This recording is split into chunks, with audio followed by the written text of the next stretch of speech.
Halo, perkenalkan nama saya Kevin Fernanda Urata, NIM 19061102097. Saya mahasiswa dari Universitas Samratulangi, Fakultas Ekonomi dan Bisnis, jurusan Manajemen. Baiklah, saya akan mereview materi-materi yang ada dalam Sistem Informasi Manajemen dari dosen pengampu Dr. Imelda Welin Juliana Ogi, Sarjana Ekonomi, Magister Manajemen. Yang pertama, Redesigning the Organization with Information System. Sistem informasi merupakan entitas sosioteknis, suatu pengaturan unsur-unsur teknis dan sosial. Pengenalan sistem informasi yang baru mencakup lebih sekedar perangkat keras dan perangkat lunak. Selain itu juga mencakup perubahan-perubahan pada pekerjaan, keterampilan, manajemen, dan organisasi. Karakteristik sistem yang pertama memiliki komponen, yang kedua batas sistem atau boundary, yang ketiga lingkungan luar sistem atau environment, yang keempat penghubung sistem atau interface, yang kelima masukan sistem atau input. Kemudian siklus pengembangan sebuah sistem informasi yang pertama menganalisis dan mendefinisikan masalah, yang kedua merancang output, input, struktur file, program, prosedur, perangkat keras, dan perangkat lunak.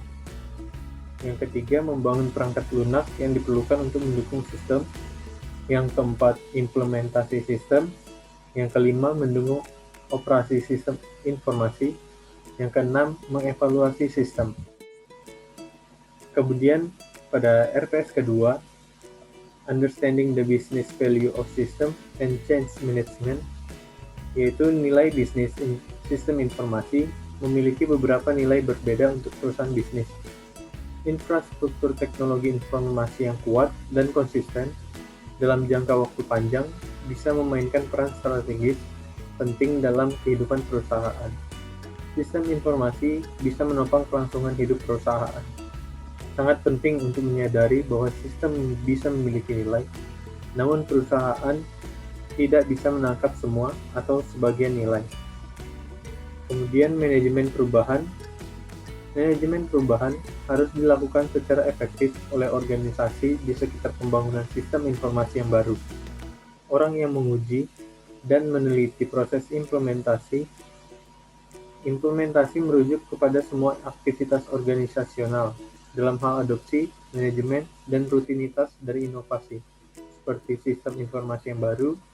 Dalam proses implementasi, para analisis sistem merupakan agen perubahan. Dalam konteks implementasi, individu bertindak sebagai medium selama proses perubahan untuk memastikan keberhasilan adaptasi organisasi terhadap sistem yang baru atau inovasi. Pada RPS ketiga, Managing Knowledge, Knowledge Work, and Artificial Intelligence.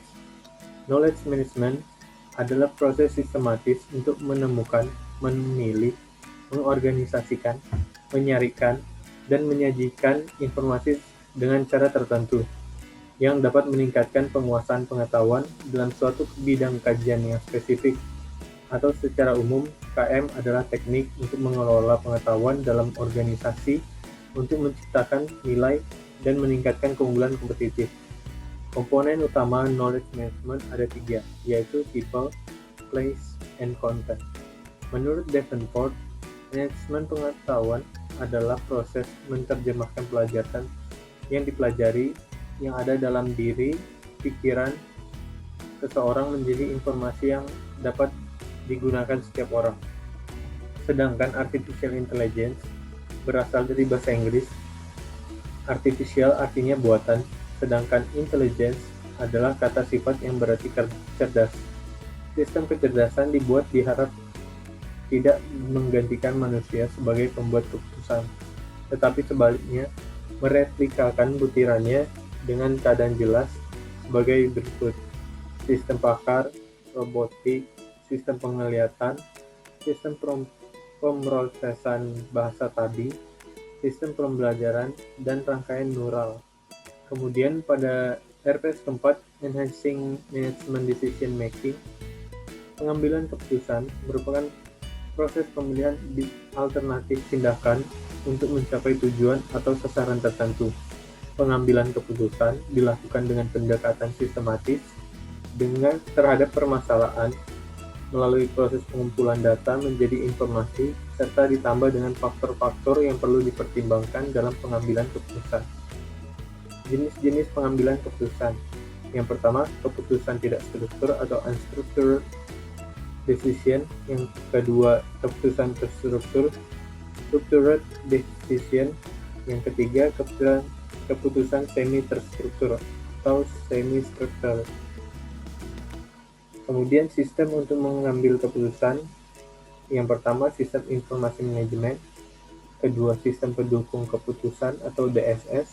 Ketiga, nilai bisnis DSS. Keempat, visualisasi data dan sistem informasi geografi atau GIS. Yang kelima, sistem pendukung keputusan pelanggan berbasis web. Kemudian pada RPS kelima, Information System Security and Control. Keamanan sistem selama ini mengacu pada perlindungan terhadap semua sumber daya informasi perusahaan dari ancaman oleh pihak yang tidak berwenang. Tujuan keamanan dan pengendalian dimaksudkan untuk mencapai 3 tujuan utama, yaitu kerahasiaan organisasi atau perusahaan, ketersediaan data dan informasi bagi mereka yang berwenang untuk menggunakannya, dan yang ketiga, integritas dari subsistem atau sistem fisik.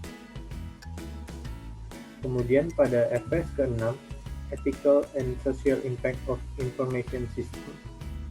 Etika merujuk pada sebuah prinsip benar dan salah yang digunakan seseorang yang bertindak sebagai pelaku moral yang bebas untuk membuat keputusan untuk mengarahkan perilakunya.